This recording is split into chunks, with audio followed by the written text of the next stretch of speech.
အပြန်ဘာမှမစွကူးနိုင်တဲ့လက်နှစ်ဖက်ကလက်အုပ်မချီဖြစ်တာလဲလက်နှစ်ဖက်စာနှင်းများကြအမျော်တွေလမ်းမတစ်စုံထားခဲ့နိုင်တာပဲရှိတယ်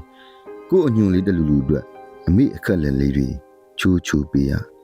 ဒီလောက်တောင်ပဲလာသားရဲ့ပြန်ခဲ့ပါတဲ့အမေယုံကြည်ချက်နဲ့မာနတရားဆိုတာဒီလိုရှိပါတယ်ဆိုပြီးရသမျှဒုက္ခတွေအမေစီခဏခဏပြန်ရောက်တယ်အမေပြီးခဲ့သမျှတွေကဟောင်းနှွမ်းပျောက်ရှာပျက်စီးဆွေးမြေပြီးကိုပေးခဲ့တဲ့အမျော်တွေသာညနေတိုင်ရင်လမ်းမထွက်တဲ့မျက်ရည်တွေဖြစ်အခုတော့စိတ်ညစ်ညစ်ရှိတိုင်းအမေပခက်နဲ့လွှဲသိပ်တယ်လို့မူးပြီးမှအိပ်ပျော်တတ်တာပဲတကယ်တော့ဘာမှမဟုတ်တဲ့မာနနဲ့ဘာမှမယူနိုင်လဲနေပါစေအမေကြိုက်တဲ့သပင်ပုံလေးညံ့ပြီးတက်တက်ရက်ရက်ပြန်လာတယ်ဆိုရင်ပဲရင်ဘက်ကလေးလက်နဲ့ပြီးပြုံပြုံကြီးကြည့်နေမှာတားသိပါတယ်အမေတစ္ဆာပိုင်ဆို